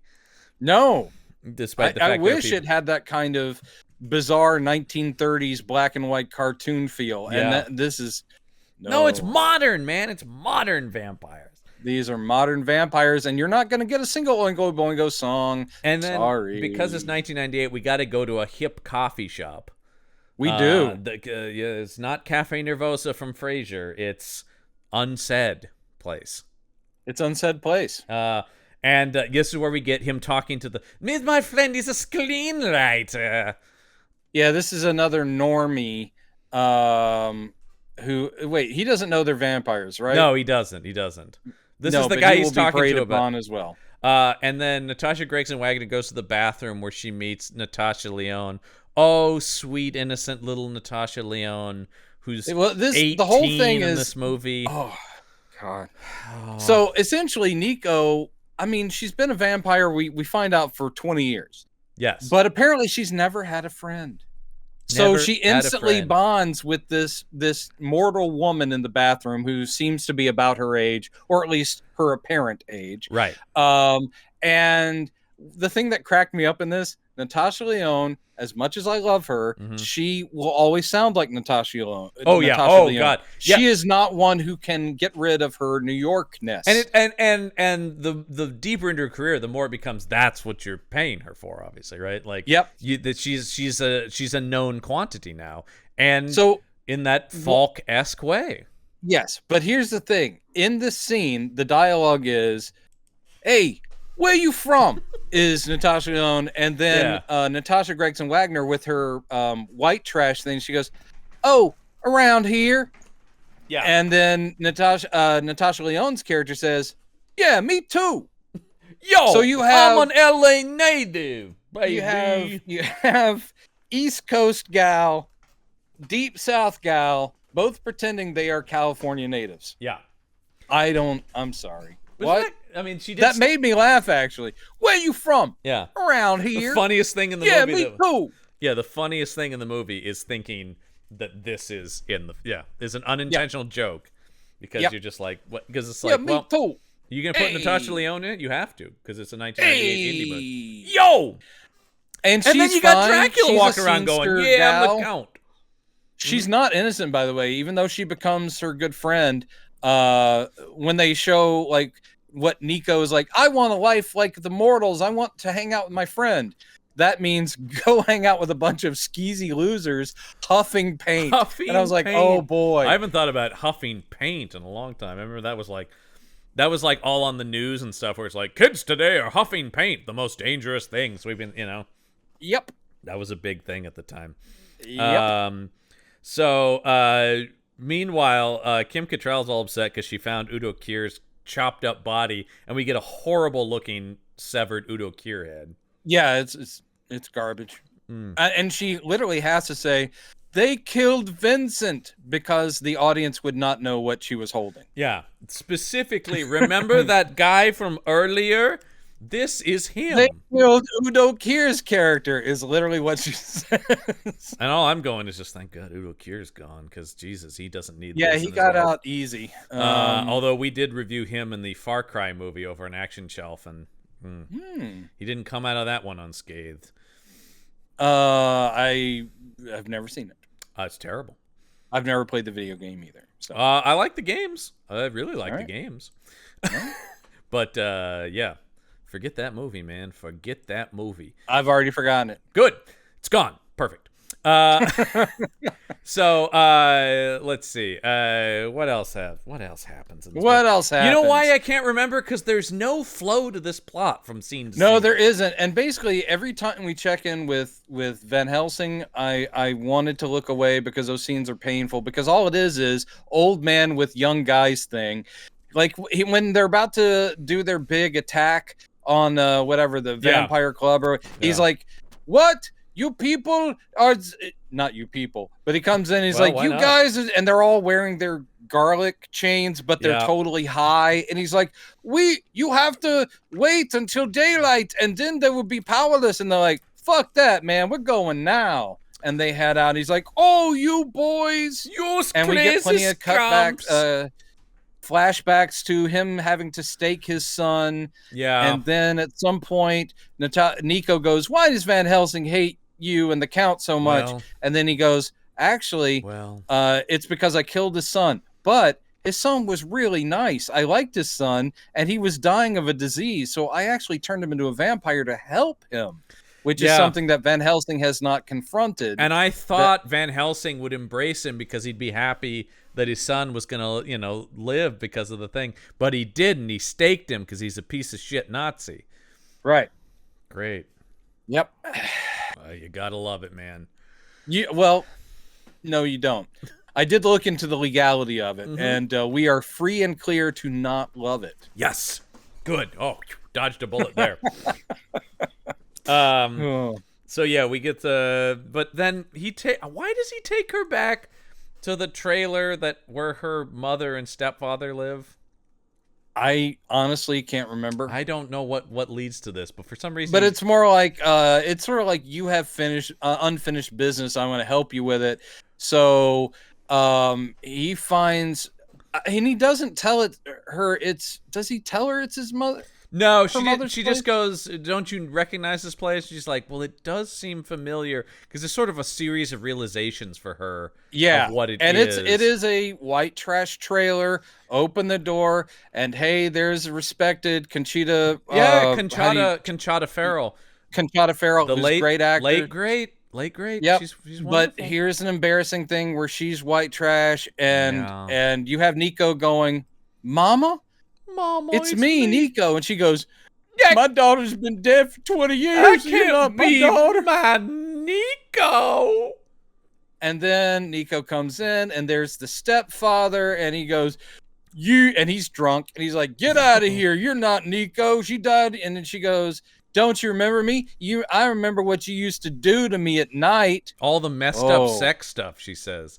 And all the messed up sex stuff. I was just going like, no, steer out, movie. Don't do that. And then she looks to Dallas, and he goes, "Yeah, go ahead and kill him."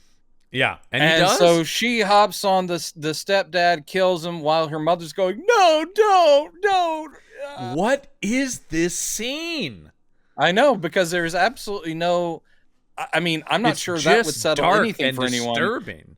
It's dark and disturbing, and at the end of it, it's not the mother going, "You really are her. I love you still." Instead, it's her going, "Get up!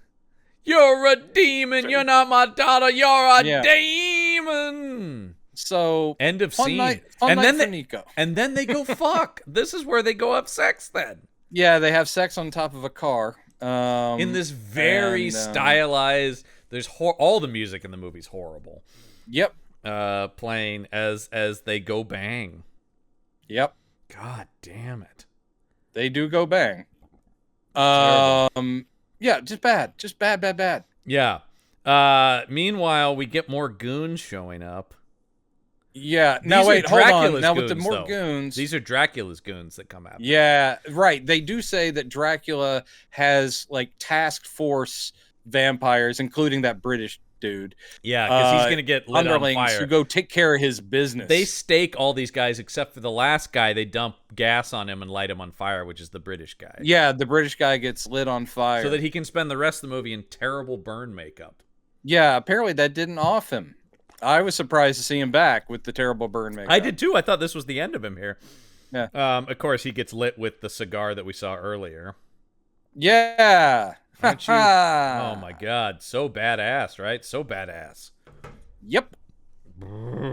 So it's clear that it's going to come down to the Count and the Kim Cattrall's character versus Dallas and Nico versus Van Helsing. It's a three-way. You're loving it, man.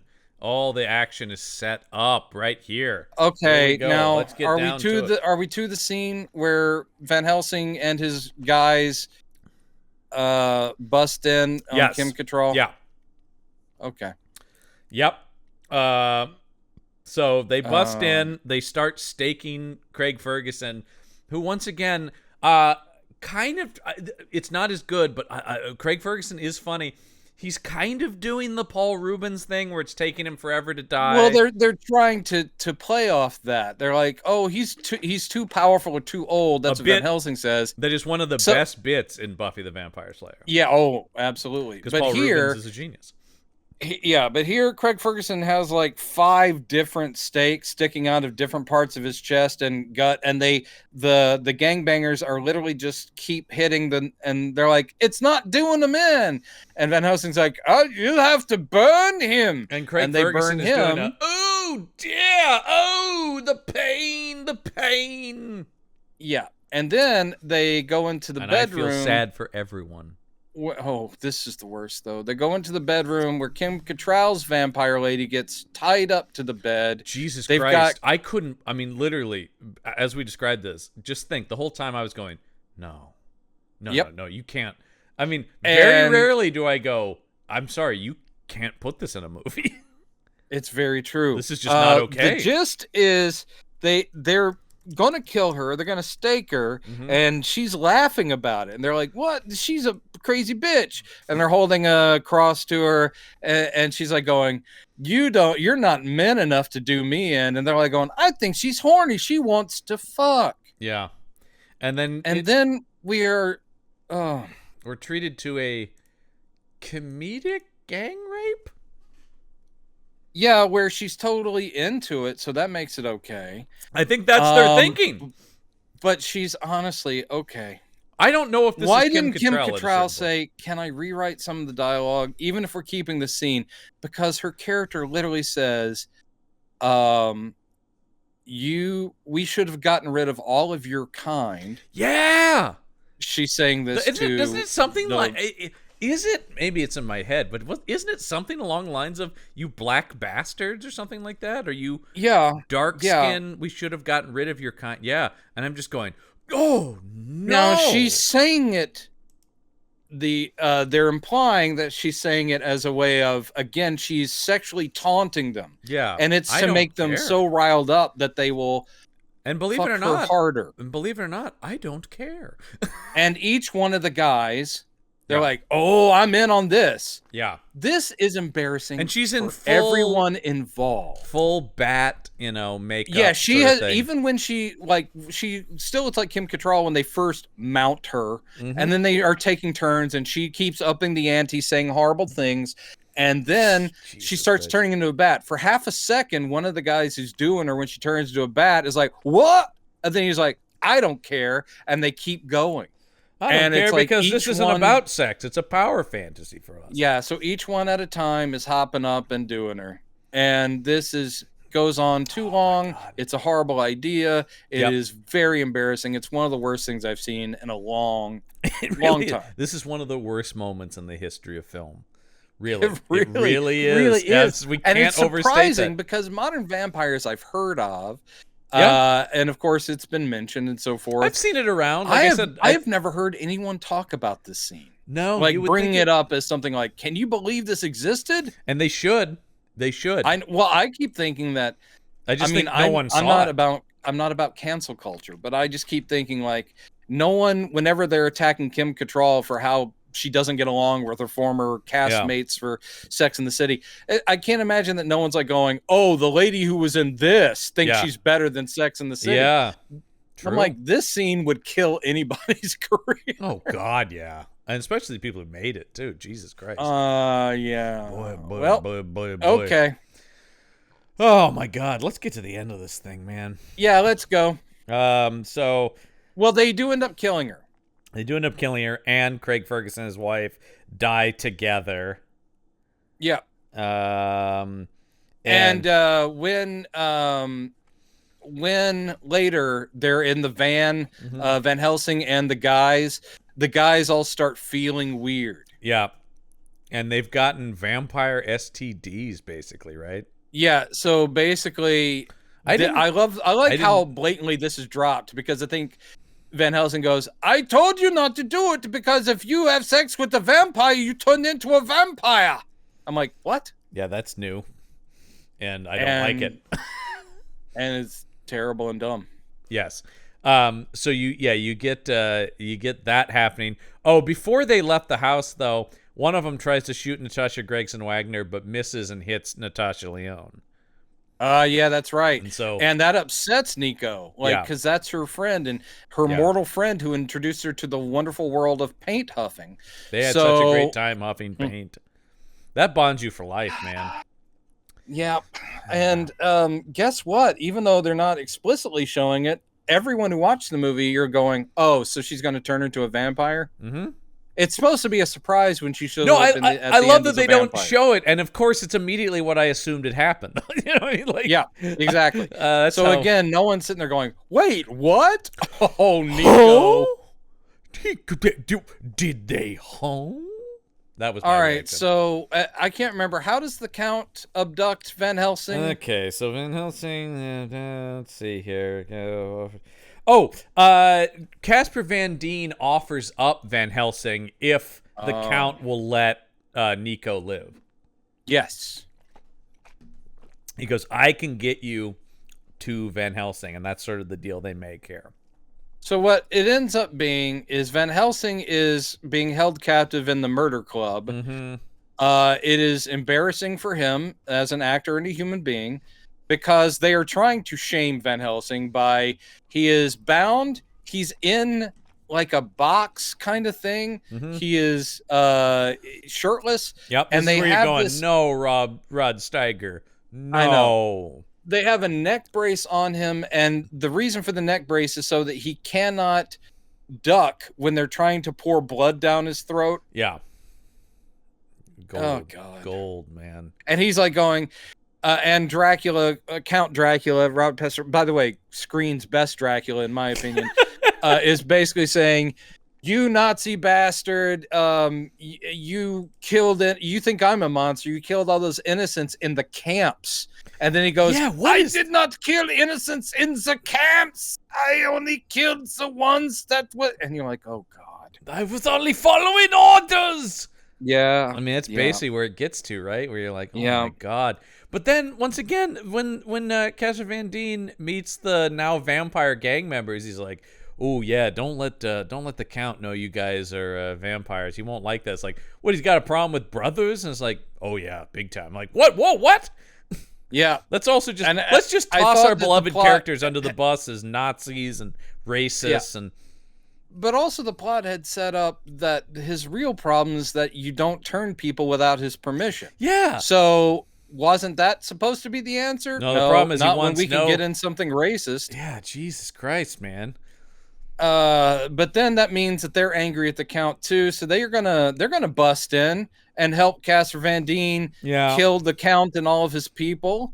Yeah, and then God, I mean, we are literally just like the enthusiasm to even. That's finish right. This. They arrive blasting. Casper Van Dien gets Nico out of a cage, which she's in. Yeah, she's in a cage. They stake Dracula, and then don't they light him on fire? And he seems awfully surprised to be killed. Yeah.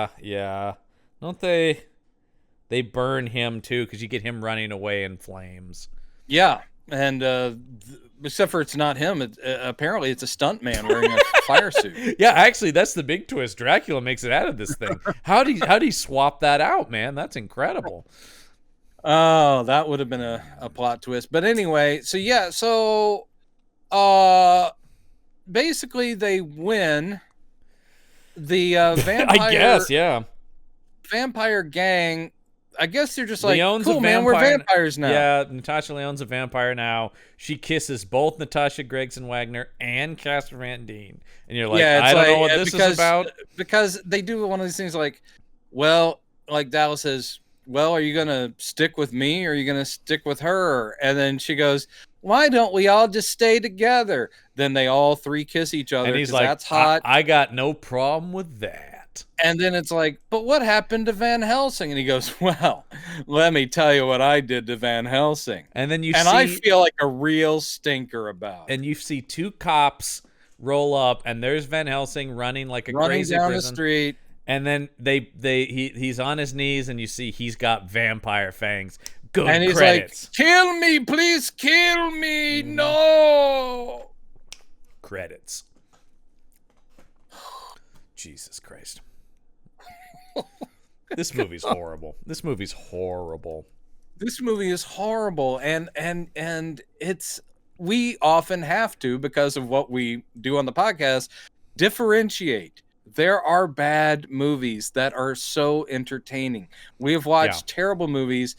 I would watch Frankenstein Island any day of the week because over this. Both this and last week's movie, I think these last two, when they're trying to be funny and they're bad, that's so much more painful than movies that are trying to be scary or sincere and are bad. I do think all of this is setting up that next week's movie, which I don't think is probably great, will be a lot better than this, because at least it's something like serious. What is it? Next week we are talking about, we're going to Italia as we talk about Dario Argento's Phantom of the Opera. That's going to be a whole other ball. It's going to be a whole other thing, but at least we're dealing with a real filmmaker once again. Dario Argento, who his instincts are not great. But I like some of his movies. I do too. I mean, I do too. The guy is a legend. It doesn't all work, but when it does, it really does. I don't think I've ever seen this. It will be trashy and classy simultaneously. That's kind of his bag, isn't it? Yeah. I don't believe I've seen this movie, but it's possible. I haven't. It's possible I have. It's one of those things where I go like, it seems like something I would have watched on cable, but if I did, it's out the window. I remember the reactions to it when it came out. Yeah. So that I mean, I know it's gonna be gothic and gore drenched and sexual. Yep. It has to be, right? That's his sort of his thing. He does everything kind of hyper. So in other words, it's sort of the extreme version of Phantom of the Opera. Yes. Similar to what they tried to do with Richard England, only this will be even more so. And actually, if you remember, Robert England. If you remember, I was a defender of that movie. I like that Robert England Phantom of the Opera. It was fun. Yeah, that one is fun. It's very B movie, but that one is really fun. I am kind of glad because the 90s have been so heavy in werewolves and vampires. Yes. Even though I love werewolves and vampires, we love them. I am also just kind of like, oh, a phantom. Yay! Yeah. I mean, we're gonna close out the decade with a mummy, so that's nice too. So no Gilman, man. Where are our Gilmen? We don't have any Gilmen in the 90s. I think we do get something in the 2000s though. I hope so. Yeah, we get a couple mummies before we're done here. And you better believe there's another subspecies sneaking around though in a couple weeks. So Radu is back, baby. So join us next week. My fingies. Join us next week for Il Fantasma dell'Opera. Is the Italian title, of course. Dario Argento's Phantom of the Opera next week. A kind of hard movie to track down, I will say. It is not, at least on streaming. Oh, good. Let me know in advance. I will have to track it down. Yeah. So if you're following along with us, just know that. But that's going to do it for this week's episode of Campbell and Jones Meet the Monsters. I'm John Campbell. I'm Brendan Jones. And remember, there are such things as monsters. It's a dead man's party. Who could ask for more?